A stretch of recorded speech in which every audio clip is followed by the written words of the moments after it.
இந்த விழாவுக்கு வந்திருக்கும் பத்திரிகை, தொலைக்காட்சி, இணையதளம் நண்பர்கள் அனைவருக்கும் வணக்கம். அழகான ஒரு மேடை. அது உங்களுக்கு பார்த்தாலே தெரியும். ஸோ இவங்க எல்லார் கூடயும் நான் ஒர்க் பண்ணியிருக்கேன்னு நினைக்கும்போது எனக்கு ரொம்ப சந்தோஷமா இருக்கு. அந்த அழகு படத்துலயும் அப்படியே வந்து நம்ம கேமேக் வந்து கேப்சர் பண்ணியிருக்காரு. ஒவ்வொருத்தருடைய எக்ஸ்பிரஷனையும், ஒவ்வொருத்தருடைய எமோஷனையும் அவ்வளோ அழகா கேப்சர் பண்ணியிருக்காரு. அது கூடிய சீக்கிரம் நீங்க எல்லாரும் பார்க்க போறீங்க. மிகவும் ஒரு அழகான ஒரு கதை இந்த படம். இந்த படம் வந்துட்டு டைட்டிலே வந்து காதலிக்க நேரமில்லை பயங்கர கேட்சியா இருந்துச்சு. அந்த நம்மளுடைய கிளாசிக் காதலிக்க நேரமில்லை அந்த டைட்டில் கிடைச்சது ரொம்ப சந்தோஷம்.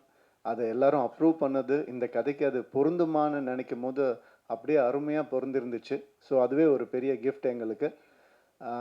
இந்த டைட்டிலை செலக்ட் பண்ணுறதுக்கு முதல்ல ஹீரோவுக்கு தான் தேங்க் பண்ணணும். அண்ட் டைட்டில் கூட விட்டுட்டாங்க. அது என்ன நித்யா மேனன் முதல்ல, அப்புறமா ஜெயம் ரவி. அதுதான் முதல்ல ஒரு கேள்வியாக இருந்தது. அப்படி என்ன உங்களுக்கு கான்ஃபிடென்ஸ் அப்படின்னு கேட்டாங்க. செல்ஃப் கான்ஃபிடென்ஸ் தான், வேற என்ன கான்ஃபிடென்ஸ், வேற எதுவும் கிடையாது. ஐ மீன் நான் எல்லாமே உடைச்சிருக்கிறேன்னு நான் நம்புகிறேன் சினிமாவில். இது ஒரு ஜாம்பி படம், ஒரு ஸ்பேஸ் படம் அப்படின்னு அது அது மட்டும்தான் உடைக்க முடியுமா என்ன? இதையும் உடைப்போம் தான் நம்ம எல்லாரும் பேசி உடைச்சோம். அது நான் வந்து இந்த மேடையில் தான் அதை நான் சொல்ல முடியும். எவ்வளோ பேர் எப்படியோ ட்விஸ்ட் பண்ணிலாம் கேட்டு பார்த்தாங்க. உண்மை இதுதான்.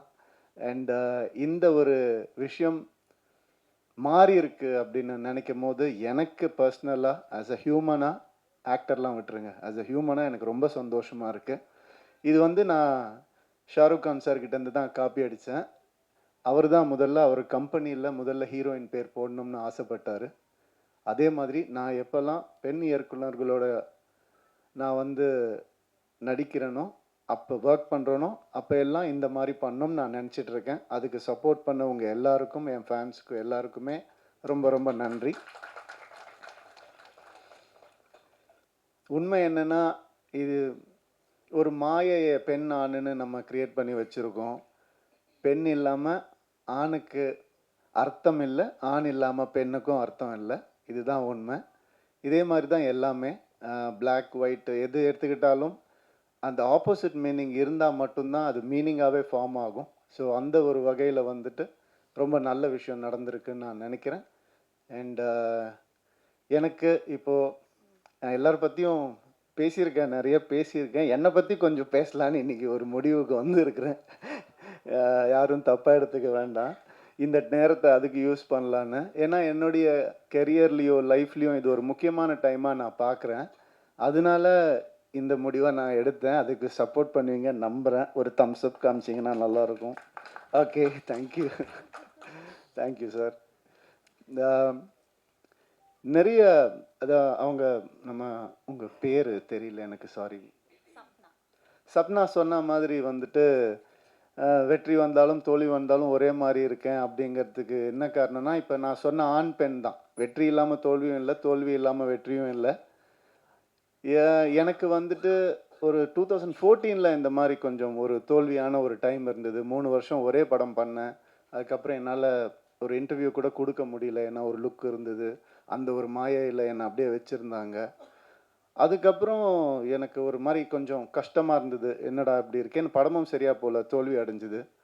ஸோ அப்போ நான் யோசித்தேன், நான் ஏதாவது தப்பு பண்ணியிருக்கேனா அப்படின்னு யோசித்தேன். நான் தப்பாக நடிச்சிருக்கேனா, நான் வந்துட்டு தப்பான கதை செலக்ட் பண்ணனா, நான் அப்படி யோசிக்கும் போது என் சைட்லேருந்து எந்த ஒரு தப்பும் எனக்கு தோணலை. அப்புறம் நம்ம எதுக்கு தோண்டு போனோம், உன் சைடில் தப்பு இல்லாதப்ப. அடுத்த வருஷமே 3 ஹிட்டு ஒரே வருஷம். ரோமியோ ஜூலியட், பூலோகம், தனி ஒருவன் 3 ஹிட்டு கொடுத்தேன் நான். அது வந்துட்டு ஏன் அப்படின்னா அந்த ரியலைசேஷன் தான். வெற்றிக்கும் தோல்விக்கும் பெரிய டிஃப்ரென்ஸ் இல்லை. ஒருத்தர் தோற்று போய் துவண்டு போய் கீழே விழுந்துட்டாங்கன்னா அவர் தோல்வி அடைஞ்சவர்னு சொல்கிறோம். அது கிடையாது. அவர் திருப்பி எந்திரிக்காமல் இருந்தால் தான் அவர் தோல்வி அடைஞ்சவர். திருப்பி எந்திரிச்சிட்டாருன்னா அவர் தோல்வியே கிடையாது. இந்த வருஷம் நான் திருப்பி எந்திரிப்பேன்னு சொல்ல வரேன், வேற ஒன்றும் இல்லை. Thank you so much. அதுக்கான நிறைய நல்ல படங்கள் ஒரு லிஸ்ட் என்கிட்ட இருக்குது. நல்ல லைனப்ஸ் என்கிட்ட இருக்குது. நல்ல திறமையான டைரக்டர்ஸ் என் கூட இருக்காங்க. அடுத்தது சுதா கொங்கரா மேம் கூடயும் இன்னொரு படம் பண்ணுறேன், பெண் இயக்குனர். ரொம்ப சந்தோஷமாக இருக்குது. எனக்கு பெண் இயக்குனரை வேறு எப்படி அட்ரஸ் பண்ணுறதுன்னு தெரியல, அதனால அப்படி தான் நான் சொல்கிறேன். ஸோ அது ஒரு பெரிய டேர்ம் கிடையாது, டிரெக்டர் அவ்வளோதான். ஸோ இந்த மாதிரி நிறைய நல்ல விஷயங்கள் என் லைஃப்பில் நடந்துட்டு இருக்கு.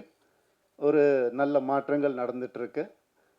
கிளியராக திங்க் பண்ண முடியுது அண்ட் சந்தோஷமாக இருக்கேன். Thank you so much. காதலிக்க நேரமில்லை பற்றி கொஞ்சம் பேசிடுறேன். இந்த படம் வந்துட்டு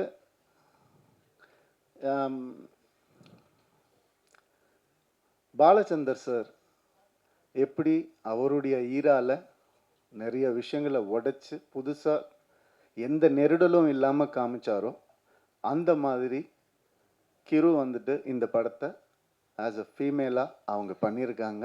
அவங்களுக்கு பாலச்சந்தர் சாருக்கு கிடைச்ச அந்த பேர் இந்த படத்து மூலமாக கிடைக்கணும்னு நான் மனசார வேண்டிக்கிறேன். அண்ட் இந்த படம் பல உண்மைகளை வெளிக்கொண்டு வந்திருக்கு. உண்மைகள்லாம் ஒளிச்சு வச்ச உண்மைகள் கூட கிடையாது, நம்ம ஏற்றுக்க முடியாத உண்மைகளை வந்துட்டு வெளிக்கொண்டு வந்திருக்கு. அண்ட் இந்த படம் இந்த ஜென்ஸி அப்படிலாம் நம்ம சொல்கிறோம் இல்லையா, அது வேறு வழி இல்லை சார், நம்ம மாறி தான் ஆகணும். நீங்கள் வந்து பேப்பரும் பேனாவும் சில வருஷம் முன்னாடி பிடிச்சிட்டு உட்காந்துருந்தீங்க, இப்போ கேமராவை கையில் பிடிச்சிட்டு உட்காந்துருக்குறீங்க. அந்த மாதிரி இந்த படம் சில மாற்றங்களை கொண்டு வரும். அது ரொம்ப நவீனமாக இருக்கும், ரொம்ப மாடர்னாக கண்டிப்பாக இருக்கும். அந்த சில கான்செப்ட்ஸ் வந்துட்டு சொல்கிறது வந்து மிக தைரியம் வேணும். எப்படி வந்துட்டு கிரு வந்துட்டு ஒரு டயலாக், அதாவது உங்கள் எல்லாத்தையும் வந்து உங்களுடைய எல்லா பிரச்சனையும் வந்துட்டு ஃபெமினிஸ்ட் ஆங்கிளில் திணிக்காதீங்கன்னு ஒரு ஃபீமேல் டைரக்டர் சொல்லும் போது அதுக்கான வேல்யூ வந்துட்டு 100 மடங்கு அதிகமாகுது. ஸோ அதனால் இந்த மாதிரி விஷயங்களை பேலன்ஸாக சொல்லியிருக்கிற ஒரு படம் காதலிக்க நேரமில்லை. நிறைய வேல்யூஸை வந்துட்டு புதுசாக சொல்லியிருக்கக்கூடிய ஒரு படம். நம்ம எப்போவுமே நம்ம லைஃப்பில் சினிமா ஒரு பார்ட், அதை யாராலையும் மறுக்கவே முடியாது. அம்மா அப்பா சொல்லி கொடுக்காத சில விஷயங்களை கூட சினிமா சொல்லி கொடுக்கும்ன்ற நம்பிக்கையில் தான் நான் சினிமாக்குள்ளே வந்தேன். அந்த மாதிரி இந்த ஜென்ரேஷனுக்கு சொல்லி கொடுக்க முடியாத, பேச முடியாத சில விஷயங்களை ரொம்ப அழகாக டீல் பண்ணியிருக்காங்க. இந்த மாதிரி திறமையான தைரியமான டிரெக்டர்ஸ் இன்னும் வரணும் தமிழ் சினிமாவுக்குன்னு நான் ஆசைப்படுறேன். வர பொங்கலுக்கு இந்த படம் ரிலீஸ் ஆகுது. கண்டிப்பாக தேட்டரில் வந்து பாருங்கள். யூஏ சர்டிஃபிகேட் தான். ஸோ நீங்களே முடிவு பண்ணிட்டு வாங்க. தேங்க்யூ.